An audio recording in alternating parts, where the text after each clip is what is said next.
The Secrets of Technology is brought to you by the StarQuest Production Network and is made possible by our many generous patrons. If you'd like to support the podcast, please visit givestarquest.com.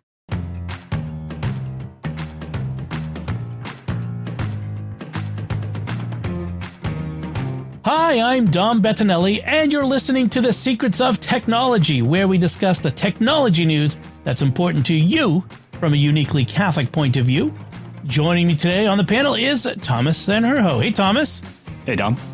So we got a great, fun topic this time. We've had some very serious topics recently, but I wanted to have some fun.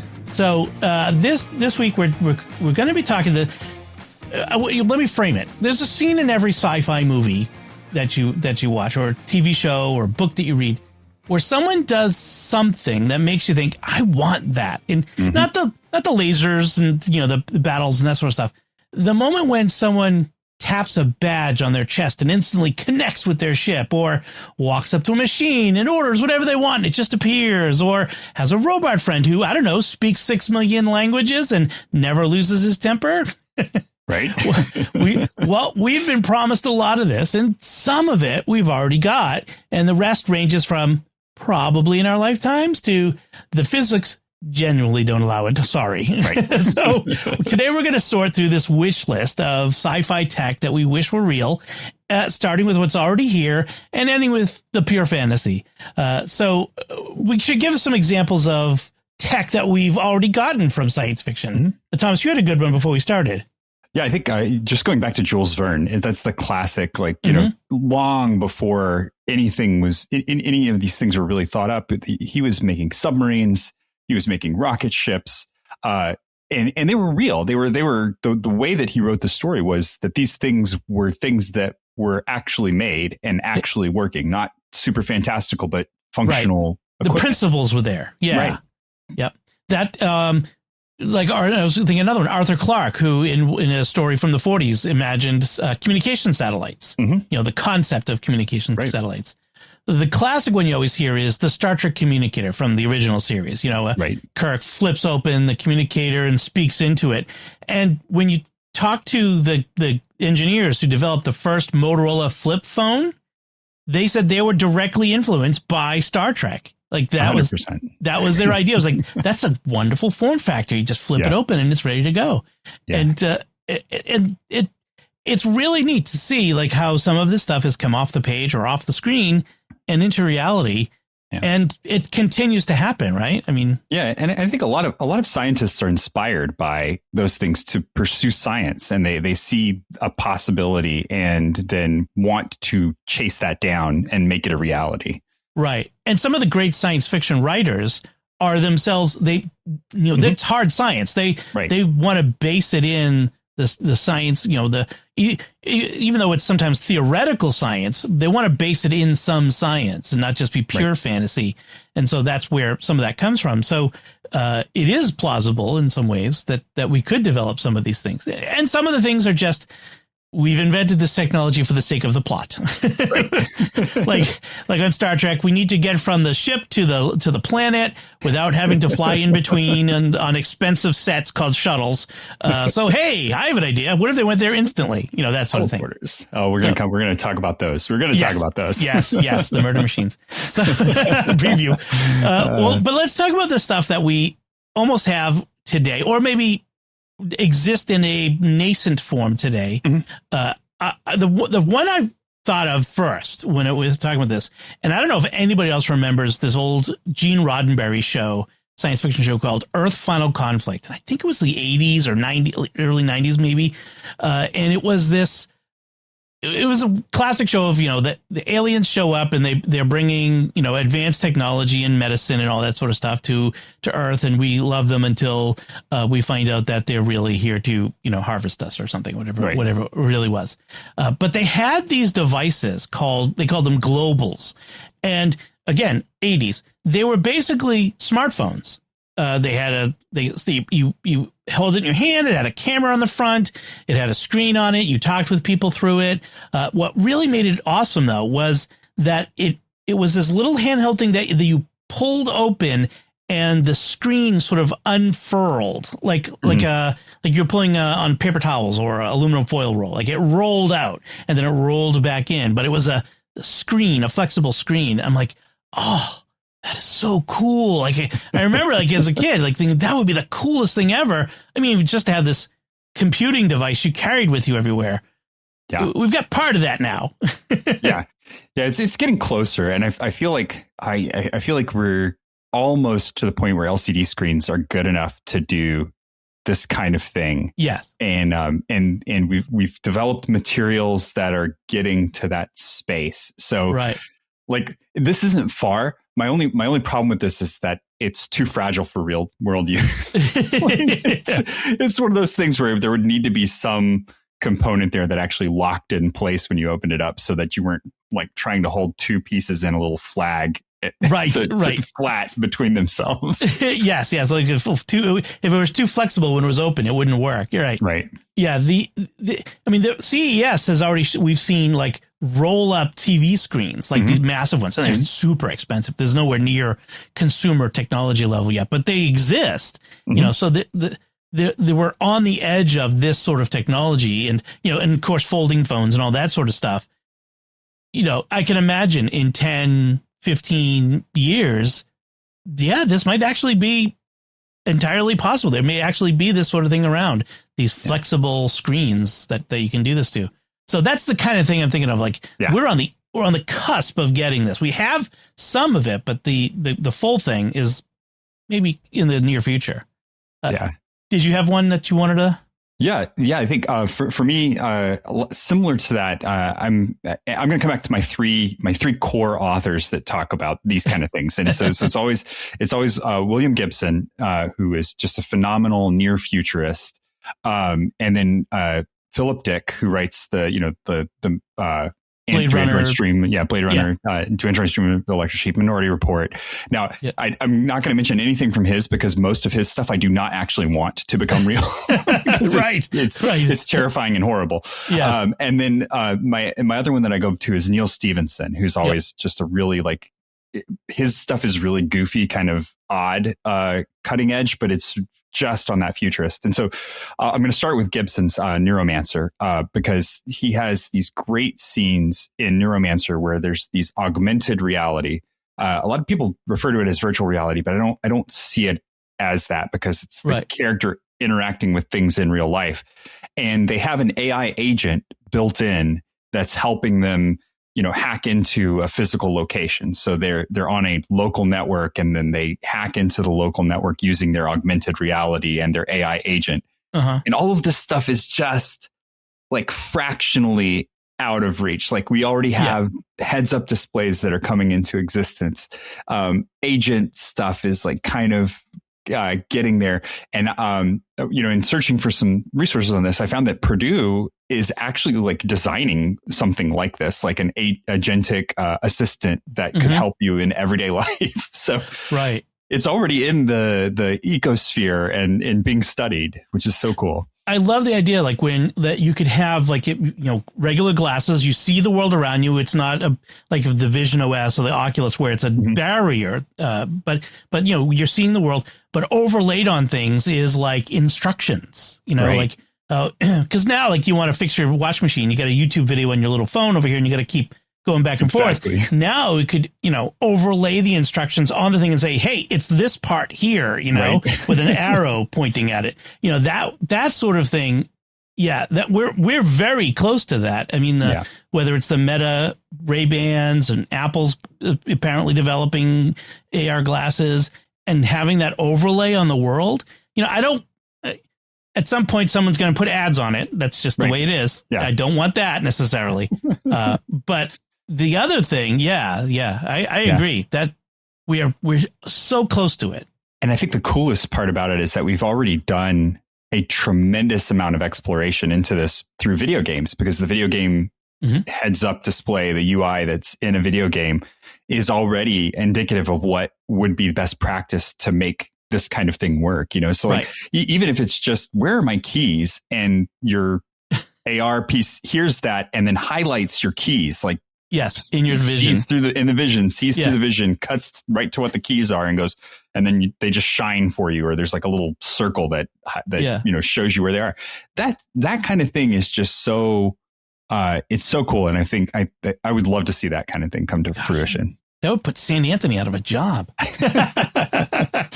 Now you see now the Catholic in you just has to program it to listen to the right cues. That's exactly. St. Anthony, help me find my keys. We call it the St. Anthony feature. There you go. So related to that is I was thinking like Jarvis from Iron Man, in the Marvel movies or comics. He's a AI butler, and we see this sort of thing all over the place. This artificial intelligence that can respond to you verbally in a natural, communicative way.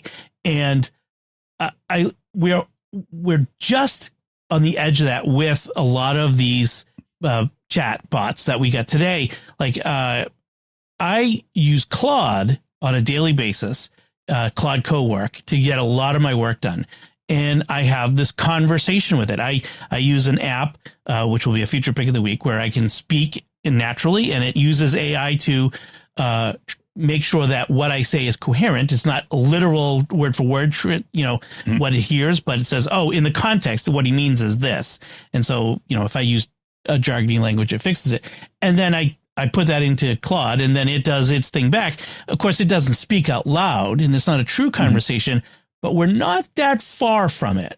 No, we're not far at all. There's already functional text to speech pieces to that. And I know that there's a lot of like really dystopian takes on this, but there's some good features there that there's ways to do it. Really, there's ways to do it that could be really functionally interesting.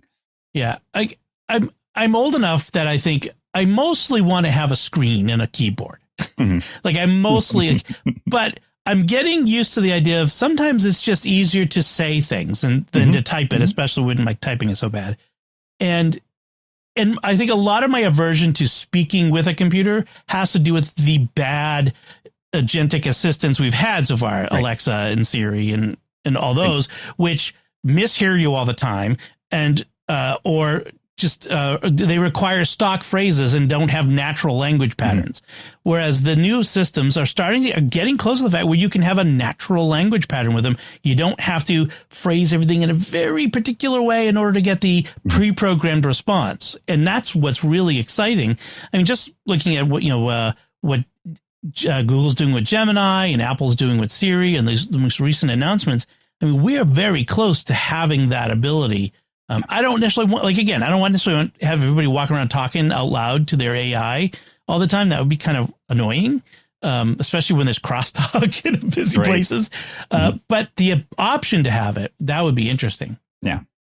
And I think there's always going to be, there's always going to be a gap in this. And this is, we're going to get to this later when we're talking about some other technologies. But the big thing about LLMs, and you mentioned it earlier, is that they lack context. And there's never going to be a really good way to fully bridge that gap where they have context of where you are and what you're doing. Because by kind of their definition, they are computational systems. They need an input. Right. And so, there are options. Right now, we brute force the context. Exactly. Yeah. And then, eventually, I don't know. Eventually, we could give up enough of our privacy interests to just throw every piece of possible information that we can. Like full augmented reality and GPS and monitoring of all of your systems. It could get there. And when I think about some of the best examples of this functional relationship, it is like an implant in your head that's already running in the background and has that full context. But I think there's always going to be that barrier there with the systems we have in place now, where they're going to need a little bit of feed to get started, but then the conversation flows from there. Right. Yeah. You made me think of John Scalzi's Old Man's War, where they had the brain pals that get implanted, and just how useful that is. I don't know that I want one. I'm not sure I want a brain implant. But it's a fact. In 50 years, that may not be there may not be the cultural aversion to it that we would have today. So, 50 years ago, would my grandparents have wanted, this smartphone? Right. Probably not. So, I'll just mention another one that I was thinking of was that we basically are there in not quite to the level of sci-fi, but that the universal translator, in sci-fi, they need to have the actors talk to each other, say on screen, without having it sometimes they do this and for verisimilitude, but usually they want them to speak in English to each other. And we just kind of pretend there's a universal translator in between. And we kind of just already recently have a universal translator. My AirPods can translate from a bunch of languages into my ear just as we speak. It's amazing. Being in a bilingual parish, the amount of times that people just pull out their phone and say something into the phone and then turn it around to you and have it speak to you. And then you speak back to them and they listen to the translation. Yeah, this is already here. My daughter does this. She goes to the Asian market and grabs a bunch of Korean stuff and then just starts scanning whatever it says on the front and will tell us, oh, this is what this flavor, this one's this flavor. And it's funny because she's starting to learn Korean because she's starting to recognize the patterns of the things that she's seeing enough that she doesn't have to always pick up the app. So it's kind of teaching her in the process. Right. That's amazing. One of the other examples of this is recently on X, they turned on a feature which auto translates from different languages. So if you are an English speaker, it will auto translate other languages into English. So suddenly all these disparate communities online, like the Japanese community, was able to communicate with the American community, and they discovered how much fun each community is and how interesting they are. Yeah. And it doesn't read as bad translation. It reads as really good translation. Right.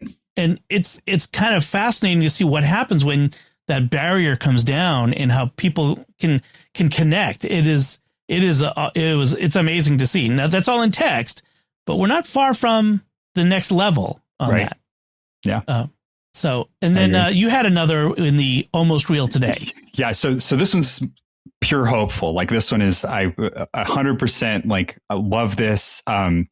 In Sultana's Dream, which is a short story that's sort of solar punky and very much in the golden age of sci-fi. There are the solar panels, so energy from the sun is a very common theme, but they also have these things called seasonal thermal energy storage. So they store energy from the summer and then use it to heat things in the winter. Oh. And it's cool. It's kind of, really just brings that whole, we don't have to burn fossil fuels. We just use what's naturally there. But this is like a reality that's coming to bear, especially with the market being the way it is and everything being all the fossil fuels being so expensive. There are these thermal energy stores that are real, that are being talked about as viable batteries for future factories. So like if your factory produces a lot of excess heat, you just shovel it into this thermal energy store, and then the heat differential of what's stored in there gets used to heat water and turn a turbine and make power in the off time where the grid is down or where there's any need for extra power. And they're viable enough that they're like actually starting to get them built and put in places and used for real. Wow. So like, this foundries like steel and iron, which create incredible amounts of heat, which are, often by electricity, they could recover that heat and offset the electricity that they're using. There's always going to be a loss. That's entropy is a thing, but you recover some of it at least. That is fascinating. It's a great idea. Like I've been seeing and watching that YouTube channel that you put me onto a few years ago, Undecided with Matt Farrell. Oh yeah. And he's always covering these sorts of energy technologies, like fascinating new kinds of ways of storing energy of various kinds. I think he's actually got one on this particular topic. I haven't seen that one yet. Yeah. He had one on storing kinetic energy, like a very low friction gyroscope that gets spun up and just spins until you need the power. out of it. I mean, it's just fascinating. These are really cool because it's just sand. Like it's a special setup for it. So it's sand and rock, and you just kind of feed the heat into it. And because it cools down slowly, that heat is stored for a good amount of time, especially if you have it contained well. Right. That is cool. I like that idea. The last one I have in this category of what's almost real today is the medical tricorder from Star Trek. And in fact, back in 2017, the X Prize people, they did the Moon X Prize. They had all different kinds of. They set up a prize of a monetary prize, and it's a competition, and whoever solves this or does the thing or demonstrates the thing first gets the money. And so this was set up by Qualcomm, the tech company. They created this thing, it was the Tricorder X Prize. They were the sponsor of it. And basically they wanted someone to develop basically a tricorder like device, a device that could have a bunch of different medical scanners in a handheld device that could be used, in the field or, to treat people. And, it's, again, not magic like it is on Star Trek, but the idea is, it weighs no more than 5 pounds. It's able to autonomously diagnose 13 medical conditions, 12 diseases, and the absence of conditions, sort of thing. And it's able to continuously record and stream the 5 main vital signs: blood pressure, heart rate, oxygen saturation, respiratory rate, and temperature, which honestly, I'm wearing one on my wrist that can do that right now. Right. So we're getting so close to it. But the winner of this developed something that did all of the things that the prize required. They're in the process of this technology being developed, and that's the whole idea behind these prizes. Is you have all these teams that are working toward this, developing technologies.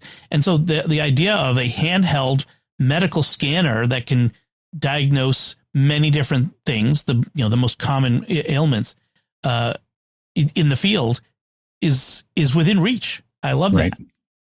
And they're the idea is to make them not very expensive as well. So that's the other side of it that I've seen is that as lightweight and useful as it is, it's supposed to be consumer grade so that Doctors Without Borders can get their hands on it. And it's not just something that, like a fancy, a field technician in the US is going to have. And that's the only person that's going to be able to use it. Right. Only found at Harvard University and Johns Hopkins, exactly. That sort of thing. Yeah. Right. They get plenty of good, tech. We need to get this out into the world. So those are our picks so far for, the stuff that's almost ready today. And there's infinite number more that you could be chosen. These are what we thought of. Again, in any of these categories, I'd love to hear from listeners what the things that you think of in these categories. But I want to move on to our next one, which we're calling Maybe Someday. It's not stuff that's possible today, but theoretically it's possible.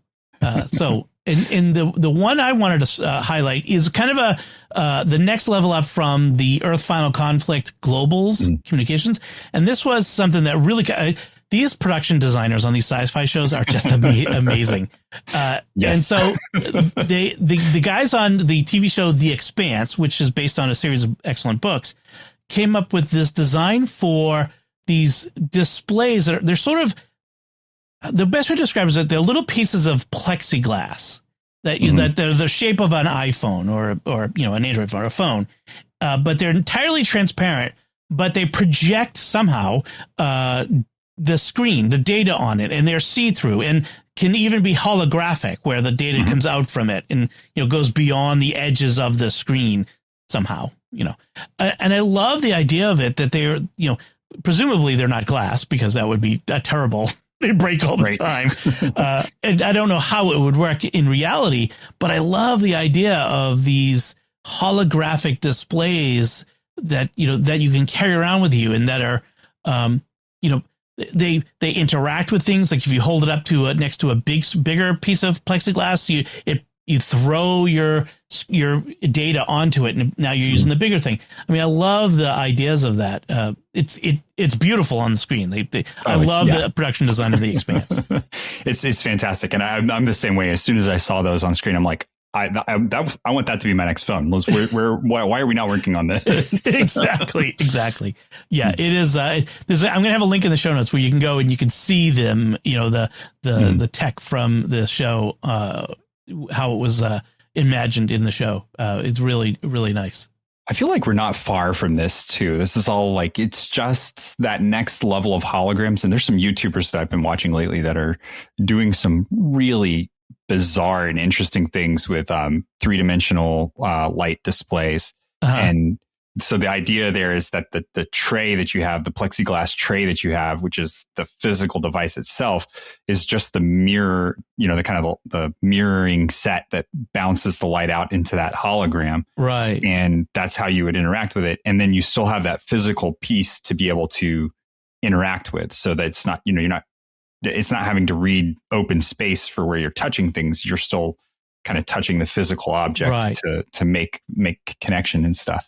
So I feel like we're so close to this. It's just right there. With the AR glasses, they're already kind of like projecting things through glass into a vision. And, with the virtual reality, like with Vision Pro, there's not controls. You're using your hands and it's sensing your hand movements. So all of the pieces are starting to fall into place for us, but we're still a ways out from it. But maybe not in my lifetime, but maybe in my kid's lifetime. I feel like we're always surprised. The numbers on Sci-Fi are always weird, right? Where it's like, in 4200, and then you're like, but that's like we did that 30 years ago. Come on, guys. I know. When you look at the like at Star Trek, the original series, like the little flip levers and the dials instead of like screens. Like, what an idea, screens. Right. So what do you have in the maybe someday space? So mine, I feel like this is still a maybe someday. I'm very hopeful about it. It is like there are companies that are actually selling the idea of these things, but flying cars are just, everybody is always talking flying cars. And it's been, so there was big anti-grav movement. Like that's what everybody thought they were going to be like. And then we all got real and said, okay, no, it's actually just going to be a plane with wheels. That's the idea. But now lately we've been seeing a lot of ideas about the quadcopter kind of build for a flying like a large car. Drone. Yeah, exactly. And it's taking off. Like I think no pun intended. Completely intended there. Okay. It's taking off in the sense that there are people that are actually interested in this, and that it might really have some leverage. I think that this is something that could start, but I still think we're a good, solid legislative leap from the ability to start flying our cars around to work and just having that option. I think, in this case, it's not the technology that holds it back. Primarily, it's the safety issues surrounding it. If a car, like especially even like an autonomous car, like a Tesla, has a problem, it could crash and you could kill you. Yes, but it's on the ground. If you have a problem in a flying car, it's almost always going to be deadly. Right. 100%. They'll have to be autonomous, flying. They have to, not human control.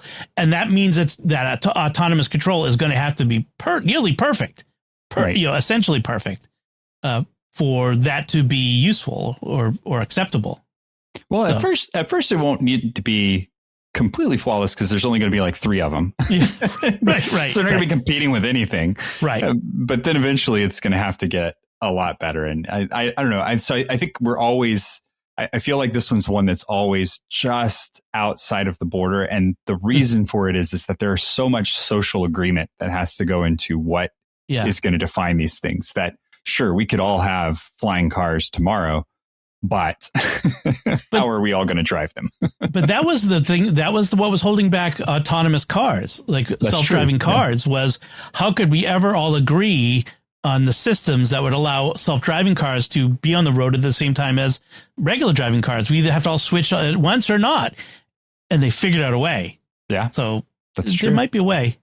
But speaking of things that are always just over the horizon, I'm going to mention fusion power. Fusion power is the holy grail, right? It's the limitless power that doesn't go away when the sun goes down. or when the wind stops blowing, it doesn't create, all kinds of nuclear waste. It's doesn't put smog in the atmosphere. It's clean, unlimited power. And we have always seemed to be, the old joke is we're always 30 years away from reliable, commercial fusion. But that said, there are a handful of companies that say they are on the edge of that. They are commercial enterprises, and that they say that they're, getting very close to the break-even point, which is we're putting in less energy than we're getting out in order to get. That's the trick. We have to get more energy out of the machine than we're putting in to get it started. And more companies say we're getting close to it. And they don't feel like quack companies either. Like when you hear some of these guys talk about what they're doing, it's viable, and not viable in the mad scientist, his hair sticking out to here, kind of way of thinking about it, but actually like business viable. Yeah. And so that's when you actually hear a guy sit down and start talking numbers and brass tacks, that's closer than 30 years off, I feel. The science is there, and it's just a matter of, and there's a roadmap even. Like they know, okay, we have to get to here, and we have to do all these things to get there. And it's going to take time to do all these things. But these guys are confident they're going to be able to do them all. Like it's right. None of it is an impossible leap. All of it is an iteration of things we can do now. So, at least according to them. So, Right. And then once we have reliable, safe fusion power, so many societal things change. So much of, all of the fossil fuel debate essentially goes away, and all these other problems, the problem of AI data centers sucking up all the energy. Well, if we can put nice, reliable fusion reactors on them, they can suck up all the energy they want. Right. So that's the one I was thinking of. You have another one in this category too. Yeah. This one's one that going back to my classics. I think this one's a Gibson book too. The Peripherals was a show recently on one of the streaming services. Amazon. So it was good too. Amazon. Yeah. I actually didn't watch it. I watched bits and pieces of it, so I haven't seen the whole thing through. So I gotta go sit down and actually give it a try. And I recommended it to Alicia, so we'll see. But at any rate, one of the things that's in the book that just caught my imagination, because I'm a linguist and I love cryptology so much, or cryptography so much, and the way of coding things. Two of the main characters had a secure interface in their speech, and so they could talk to each other verbally, right? But no one else could understand. Like, so whatever they were saying would sound like bird song. And they would obviously be speaking together. Like you could tell that they were speaking to each other, but you couldn't decipher anything. And then it would change over the course of their conversation. So it would shift so that you could never keep up with the cryptographic system that they were using. And that to me is just such a cool idea. And it kind of tracks back to all of these concepts of the augmented reality and the AI assisted things. But there's actually some studies I found that are really diving into how we could do this linguistically, at least over the phone. This has existed since the 50s. So like being able to just encode vocal speech has existed for a long time. But what a lot of people are talking about is, instead of having to bit encode everything that you're saying, to actually use natural language encoding. So like kind of shifting the phonemes, the syllables. And the phonemes and the things that you're using to have a language. So it's almost like Pig Latin, but in like a real way, and that it gets encoded for the traversal from one phone system to another, and then decoded at the other end, and then the same back the other way. So what you would hear if you were listening was just, garbled gibberish speech. You would hear speech, but you wouldn't understand what the speech was saying. And so that to me is really cool. And I would love to see that as like a real thing, to be able to just like have a private conversation with someone in a public place, And if you've ever been sitting around someone who's speaking a language that you don't know, yeah. you know exactly what I'm talking about. Like they have no fear saying whatever they want. Right. in right. that situation. Unless they don't know someone else who speaks the language just sitting near them. Yeah. Or has AirPods with that's true too, because that's getting to be more of a reality. Like you can't even do that anymore. Yeah. So the idea is, if I'm thinking about it right, so what we have now is digital encryption, right? So the voice, the analog voice, when you're talking on a phone, your analog voice is transformed into a digital signal. Mm-hmm. And then the digital signal is transmitted over the internet. And with encrypted communication, it's that digital signal. But this is getting one step further back. It's an analog encryption, essentially, in the sense of it's encrypting the speech itself. Exactly. So you could do a double encryption. You could then encrypt the digital signal too.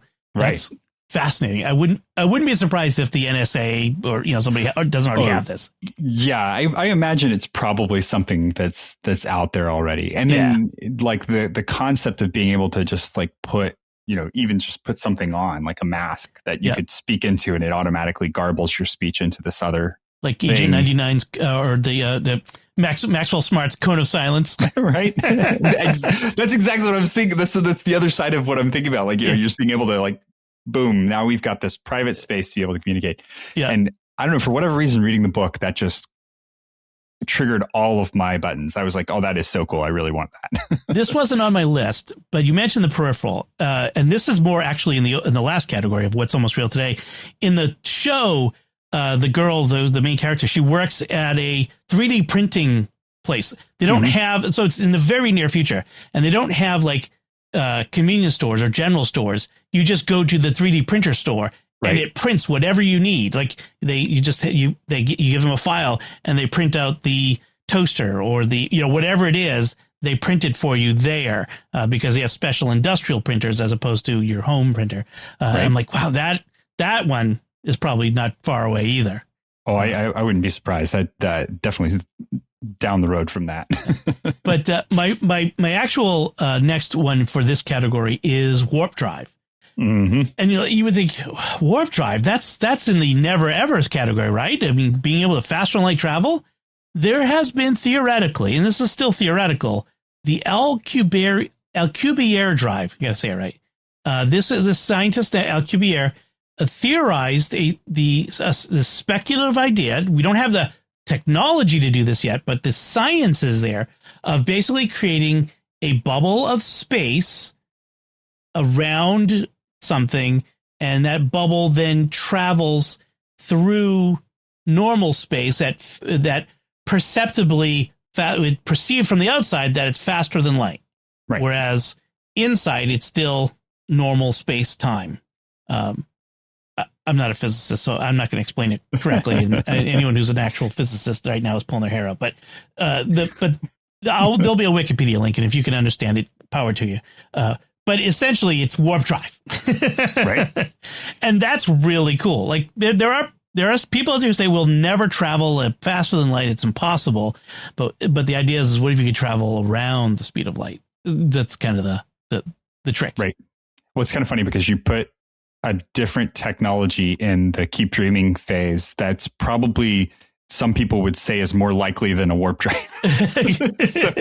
Yes, some people would say it, but I think this is the one that's more likely is in the maybe someday, and not 50 years. This is way down the line. Oh if ever. Yeah. But it's theoretically possible. Yeah, and it's interesting enough because here's my thing, and this is the stories that I'm interested in. I've seen a couple take this angle, and I might like someday when I actually get to sit down and go on this riff on this angle. But the colony ship that gets sent out somewhere, and it's going to take 100 years to get there, and when they get there, it's already populated and overgrown because 10 years after they left, the drive came along and everyone forgot they were out there. There was actually a series of books called The Wayward Galaxy, which posits this kind of thing where it's this mission was sent from Earth to this far distant habitable land, and when they get there, stuff goes wrong on the way, but that's part of the story. But when they get there, they find out that people have been there for, centuries already, and they were like delayed in the way there or something else. But yeah, it's that same sort of idea. Like you get there like, oh, look at this new world. It's fresh. And it's like, there's a McDonald's on the corner, what? Oh man. So, okay. So those are all maybe some days, the theoretically possible or more than theoretically, they're inevitable, but it's a long time away. The case can be made. Let's go to the final category, the fantasy category, the keep dreaming category. These things aren't going to happen as much as you want them to. And I'm going to start with one. I don't know if this might be the one you were thinking of, the Stargate one. Yes. Yeah. Stable wormholes for transport between two far distant locations in the universe. Mm-hmm. Even if you established a stable wormhole, to step into one would be a very bad idea because you'd be torn to bits. In theory. Yeah, but then I don't even know how you would report on what the outcome is. So that's the thing to me. Like when they stick their hand through and then they pull their hand back out, and it's like, okay, well, your hand didn't fall apart. Great. Yes. But like what happens in between there? You didn't stick your hand into a sun on the other side or this outer space on the other side. Right? Yeah. Good going there. Right. Well, and then the one that always scares me with this too is the Stephen King short story. Oh man, I forget the name of it. But it's about this. It's about like long distance travel, and they put everyone to sleep for the long distance travel. And one of the story is about someone who stays awake for the travel and what it does to their mind. Such a great short story. It's one of those that's like not normal, not typical Stephen King. So it's really cool. Yes. and I'll get the name of it and we'll put it in the notes. But that's the thing that terrifies me about this kind of thing with the wormholes, where it's like, yeah, you might instantly appear over there, but the trip between the two, what is that like? Is it instant? Is it what do you perceive in the midst of it? Yeah. Can you get back? Is it a one-way trip? Yes. I mean, those are all important questions. Yeah. Yep. But the idea of like the TV show Stargate, I love the idea. I love it as a science fiction concept. I love that every planet on the other side looks like Vancouver, Canada. All of that is great. But it's not going to happen. Yeah. What do you have for one? So very similar to that is the Trek teleporters, right? Because this is and the terrifying thing about the teleporters is that this is a technology that is completely conceivable. Like there is nothing that is not conceivable about this. It takes in a physical sense. Right. It takes a map of the physical makeup of the person. And we'll ignore the like can teleport anywhere and just say that there's actually another mass transponder on the other side. Right. It decomposes the mass on this side and makes an exact copy of it on the other side. Right. And that to me is like, it's one of those things where there's nothing in physics that says this couldn't be done with enough technology. Right. And if you did it to a peanut butter and jelly sandwich, that would be amazing. You'd probably be fine, right? Yeah. Like no big deal. So transport of inanimate goods, probably fine. It's when you get a creature with a soul, yes, in there, what happens? Right. Even if you could somehow map not even just every atom, every quantum state of every atom in a body, and so that it was an exact duplicate of who the person was on this end. And even if it was a matter stream where they sent the actual matter to the other side and rebuilt it atom by atom on the other side, what does that like? How does is that still the same person on the other side? Exactly. What happens to the consciousness, to the soul? Did Kirk die every time he got onto one of those transporters? Exactly. And that's the big question, right? And then what happens if something fails in the decomposition of the matter? Are there just two of you now? Like, well, sometimes in Star Trek there were. So, or half of you. Yeah. And then, so let's say we just forgo all this and we build the thing. Who's the first person that's stepping in that? Yes. Right. So that's why I think this is one of those that's just like, it's cool, but somebody will. Just, I know somebody will. I know. There are people who jump off of bridges and stuff. I mean, there's somebody who will be willing to try it. I'll go. Yeah. Yeah. Oh man. But the transporter, also known as the Star Trek murder machine. Exactly. McCoy was right.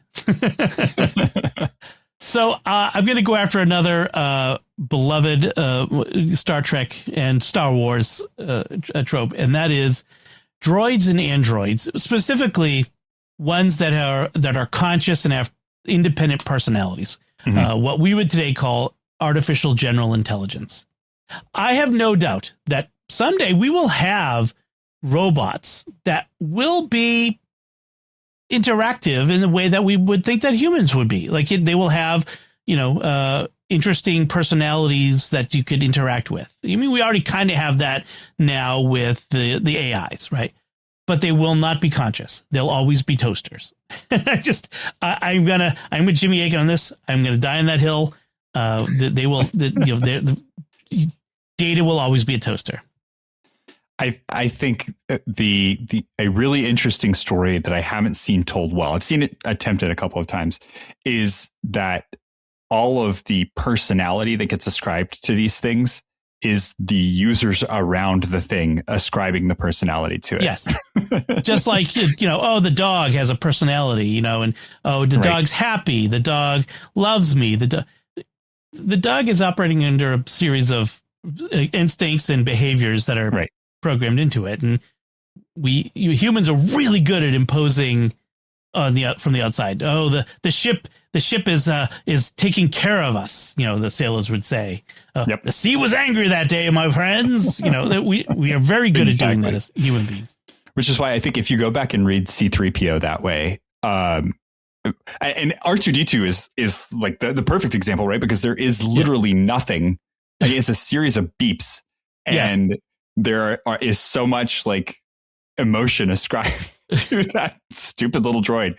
But yeah, that's all there is to it. I love that someone did a version of Star Wars where they put the captioning for like a voiceover for R2-D2, and he was like swearing like a sailor through the whole thing. That's why they had to bleep everything. yeah, it's so funny. But there are three basic theories about what is consciousness, and so just to quickly, there's functionalism, which is if it processes information the right way, it means it's conscious, right? If it looks like consciousness, and that would be like our LLMs today, right? Oh, they're conscious because they look like it. Biological naturalism, which is basically like consciousness requires the right physical substrate, the right material stuff. And it's not just about computation and algorithms. It's about biology, and machines can never have biology. Even if we create biological machines, which is a whole other thing, but it's about biology. That's essentially, not exactly, but essentially the Catholic position. And then there's integrated information theory, which is that consciousness is a measurable property of information systems, and that some AIs may already have trace amounts of consciousness. And so the science is the scientists are split on this. It's there's no definite on which it could be. There's a lot of variation on this, but I think from a philosophical or metaphysical standpoint, theological standpoint, machines will never be alive. They will never be intelligent in the way that we think of intelligent. Yeah, I think it's an experience, and it goes back to what we were talking about with the chat bots too, where they lack context, and that really is the marker, in my opinion. Like that context is necessary, and without all of this stuff that makes up what we are, we don't have that context, right? Right. And what we are goes beyond the physical. Even the electrical stuff in our head is what we are goes beyond that, just because how we can survive past death. So droids. Sorry, folks. But Thomas, you have another one in this category. Yeah. So the one I love this one, but it's not possible, and it's just from various authors all the way back to H.G. Wells. Yeah. Time travel. Yeah. Is just one of those things that you can travel in time, but only in one direction. Right. And that's pretty much what it comes down to. And I, for all the, I think there's the running gags, like Stephen Hawking threw a party for time travelers and nobody showed up. Right. And I think the gag that's come back on that one is, so now that we know that he's been kind of on the Epstein list, it's like, okay, well, maybe there's a reason that nobody showed up to his time traveler party. But I think it's one of those things that if it could happen, it already would have happened and we'd already know about it. And so, it's, when do we want time travel? That's irrelevant. It's like, what do we want time travel? When do we want it? It's irrelevant because it's going to happen. If it happens, it doesn't matter. But so that's, I think, any way you slice it, there's not a situation. Dimensional travel might be something different. That might be something that's possible if we discover that there are other interleaved dimensions just outside of ours. I love that concept. I think that's really neat. Anybody who's interested in extra dimensional stuff, Tibby's a YouTuber, just put out a fantastic book recently about making friends in the fourth dimension. And it is fantastic because it will really wrap your brain around that extra concept of what another dimension outside of ours would be. That's one of the proposed solutions for the UFO UAP problem, which is that they're not coming here from other planets. They're coming here from another dimension, right? That they're dimensional travelers. And then that's one of the ideas that maybe what's going on at Skinwalker Ranch out in Utah, the famous paranormal place where lots of weird stuff goes on, that it might be dimensional boundaries. So it's kind of an interesting idea. And that's the sort of thing which the theoretical physics says maybe. So right. It's not out of the question. But the time travel thing, your TARDISes, your Back to the Future DeLoreans, all that sort of stuff, that's not going to happen. You can't travel backward in time. I'd like to go back to the 80s. It was a simpler time then. So my last one is it's sort of I'm gonna have a hedge or a dodge on this one, and it's faster than light communications. The idea, in so much science fiction where people communicate across vast distances instantaneously, across solar systems and galaxies and stuff like that. But there is the concept of quantum entanglement, in which science has demonstrated that you could have two particles that are quantumly entangled, which is theoretical physics. I'm not going to explain it on a podcast because I don't do physics in public and like math. But basically, you have two particles in a similar quantum state at vast different distances that demonstrate the same behavior. They're essentially somehow transmitting behavior from one to the other faster than light could possibly transmit. And no one quite knows how or why. So this is extremely cutting edge stuff. But if you could harness that, you could create, if you could have predictable results from predictable inputs, you could create communication across vast distances. So, yeah, okay, so I'm gonna dive one level deeper because I love this, and this is right up my alley of interesting things. So the quantum entanglement is all about observation. So it's basically we can entangle two quanta, and as long as neither of them is observed, they will retain these similar states. Once one of them is observed, the other exists in that observable range. So, it's more than just on or off. So that's I think the thing that a lot of people kind of assume that it's just a one bit. I can either have on or off. It's not actually. There's a lot of other stuff going on in the quanta. So there's some spin determination, and it's actually a probabilistic differential between the two. So you can get a larger range than just on or off with this transmittal system. So if you could even just quantum entangle 3 bits and send 3 of those, or six bits, right? Because you got 3 here and 3 there. And you could get a tremendous amount of information from them one time. So Right. it's like one-way mail, but it could be a really interesting way to have that longer range communication.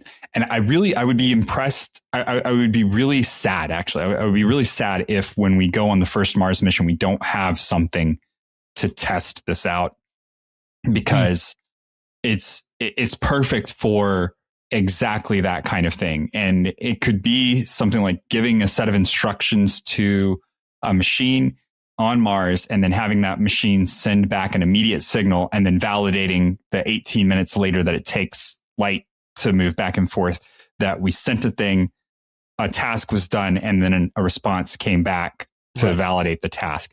Because there are so many use cases for this, even as stupid as it sounds and like useless as like a one-off task sounds. The fact that and qubits are like tiny, there's like no extra overhead to carry this along with you. So whatever the device is, it really doesn't have to be that large either, because all it is an observational device. It's not even like it has to, put in a lot of energy or anything. It's just it has to observe these things, and then the other state automatically locks to that. So it is such a cool concept. and it really does allow for something like an FTL communication. It just, there are lots of limitations to it, but if you take enough packets with you, you can kind of send information back and forth pretty readily. So maybe this doesn't belong in this category. It does still, because ultimately you have to get the things there. Like they have to start in the same spot and then be separated. You can't just spin them up in different, well, I shouldn't say that, because there's actually some tests that have shown that you can spin them up in different locations too.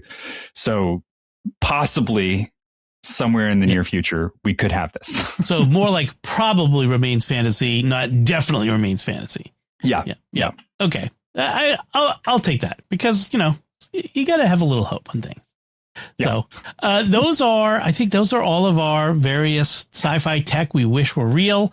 And like I said earlier, I would love to hear other people's ideas for sci-fi tech that they wish were real.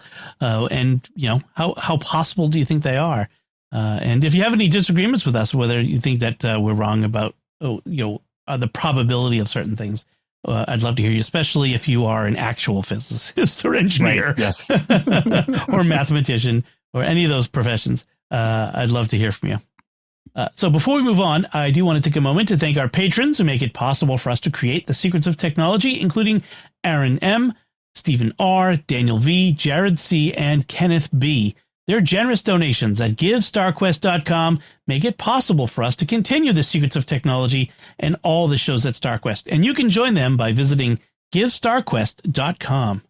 So we are kind of going a bit long, so I don't want to take too much time, but I do want to quickly address the Anthropic Mythos Fable news, because that's, I think, a big deal. So very briefly, Anthropic came out with a new version of its Claude, of its LLM called Mythos. It was a few months ago, and it was so powerful at doing at various tasks that they wouldn't release it generally, and they released it to certain companies first because it's so good at finding security holes in software. And so they gave it to 50 companies at first, and then 150 altogether at a later date, to allow them to examine their software and harden it before it got out into the wild. And all these companies found these bugs. They found many bugs. And so just last week, they finally released a version for the rest of us they called Fable that had guardrails around things like biological or bio warfare, chemistry, and cybersecurity. And so it was out there for several hours. And then the U.S. government sent them a letter saying, you need to pull this. It cannot be allowed to be used by anyone outside the U.S., including foreigners who work for Anthropic. And so even their own employees. And then it's been kind of silent since. We haven't heard much since then. But the headline is that a bunch of security researchers are saying this doesn't help U.S. national security. It actually hampers it because one of the best tools for finding cybersecurity holes is now not available to security researchers, and the bad guys still have the tools that they had before. What do you think of this, Thomas? Given your background in this area, cybersecurity is an arms race. That's like it's always like how fast can you plug the holes that then get exposed, and every time you write any new code, you have to worry about this. I will say that personally, I've seen a huge uptick in the amount of bugs that are being reported. Mm-hmm. Whether or not they're viable is another question. Right. So it's kind of like, there's a lot of places where somebody could put in a little malicious something or other, but is it going to break into your system and provide an opening? No. And always the weakest link is always just a phone call away. So the human is always the worst security hole in any system. Yeah, 100%. That's the way you're going to get into a system is a phishing scam or some kind of email that gets somebody's attention and has them open a file that then allows you to impersonate them on the system. So I don't disagree. I think there's a lot of interesting stuff here. I'm following several different channels that are talking a lot about code hacks that Mythos has found. And the real power here is not that it's like that you target it on your software and your software alone and let it run, but it's when it can get 3 or 4 software that are in a stack together. So not just your web browser, but your web browser with a video codec that is running videos on the back end, and also this other thing that's, like streaming information from it. And so, so Twitch, it's like the perfect storm of those things. Right. And this system can find, if I break this piece here and then this piece here and then this piece here, I can inject malicious code. Right. And that's stuff that like you have to have knowledge, moderately deep knowledge of several different technologies that you wouldn't normally necessarily think about or know that deeply.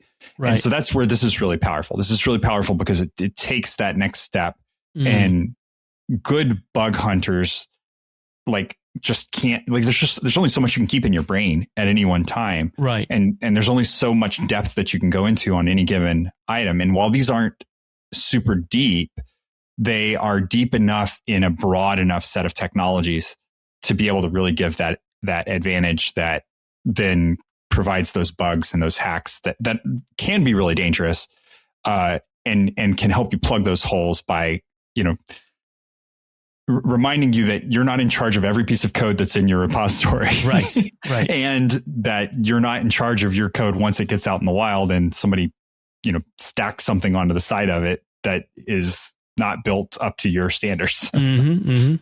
Yeah. And one of the things that has brought out in some of these articles that we'll link to is that the same supposed security hole that was found in Fable and Mythos or in Fable anyway, it was supposedly they found a way to get around the guardrails so that you got the full Mythos, but these other security researchers were saying, well, look, the things that these people claim that they were doing are things you can do today in ChatGPT and some of these other models out there. So it's not like they made Fable more dangerous. It's just that Fable had stricter guardrails than before, than the others did. Right. And some of the stuff that they're talking about too is what I'm saying, where it's just like they didn't get access to like this full blown code base, but they were using the AI to its capabilities. And so they were creatively adopting it in a way that they were bug hunting essentially, with this tool that's a little bit better, that allows a little bit broader token base and lets you get a little bit more done. And so as long as you know the stack that you're going for, you can just say, okay, I want you to target this stack. Here's all the things in it. Look at them, find me a place where I can do a hack. And one of the big things about Mythos and Fable is they had a bigger context that they could, which again, we're talking about context, and they could, and that what that means is they can kind of consume a bigger chunk of the problem at a time, and they don't have to swap in. They have more memory, working memory, as another way you could think of it almost. Yeah, and that was another thing that allowed it to do what it did.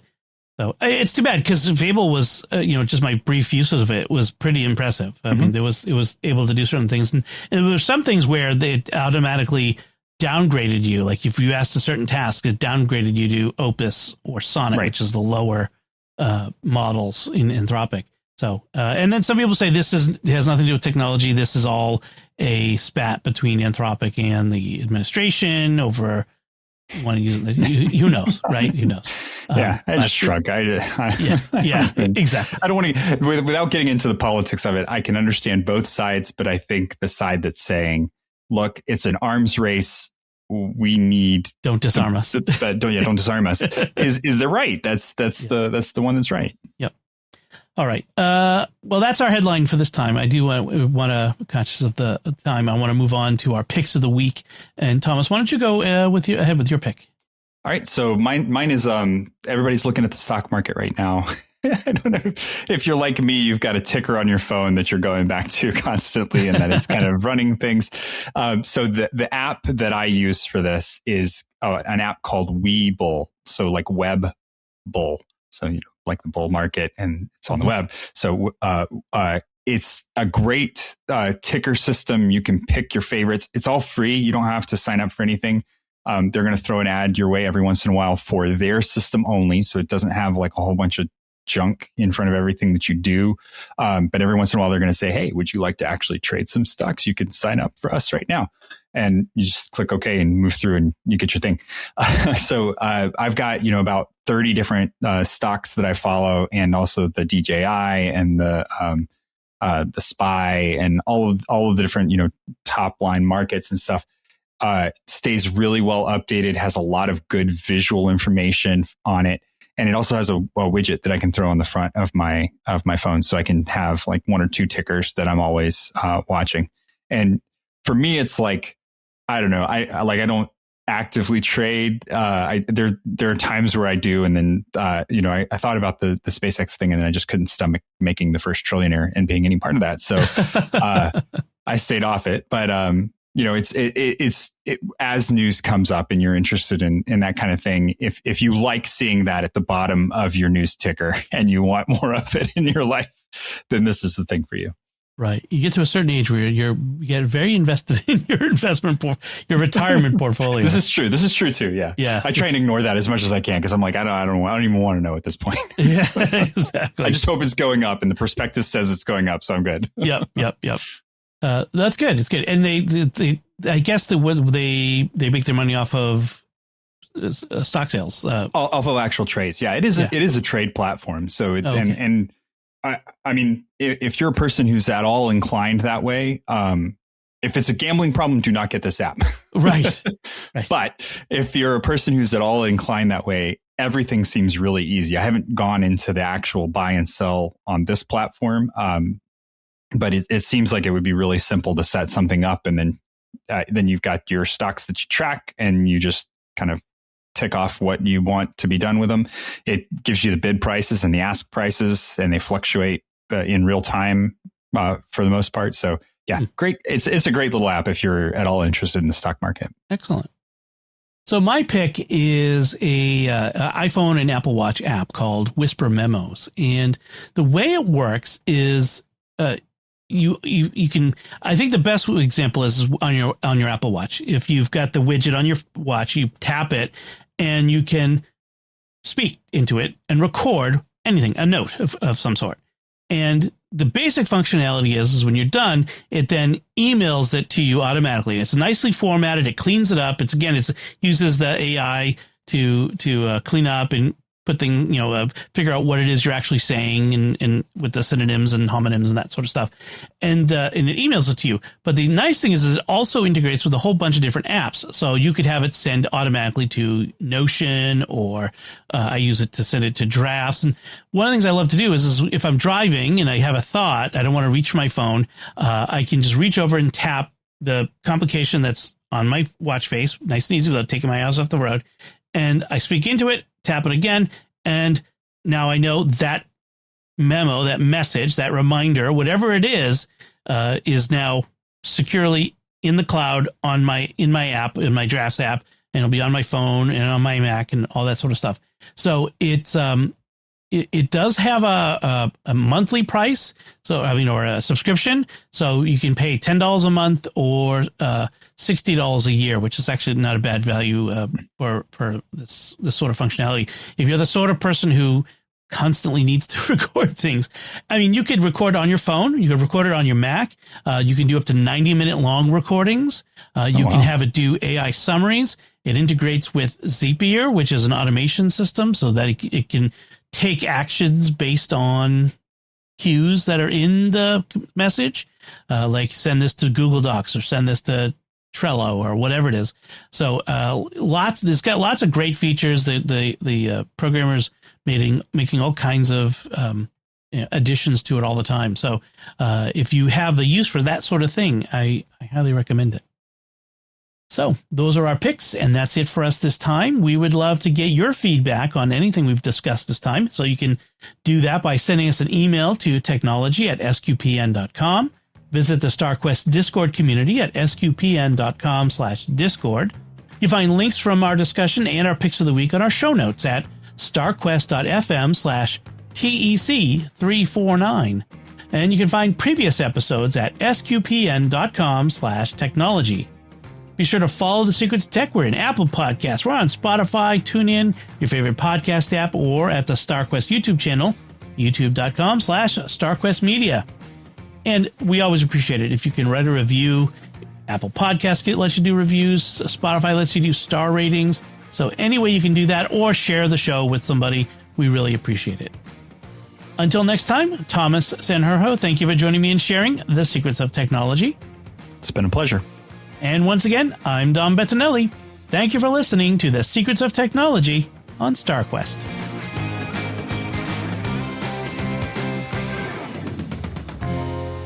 Here's another show on the StarQuest network you're sure to enjoy: The Secrets of Movies. Find it wherever fine podcasts are found, or at sqpn.com/secrets.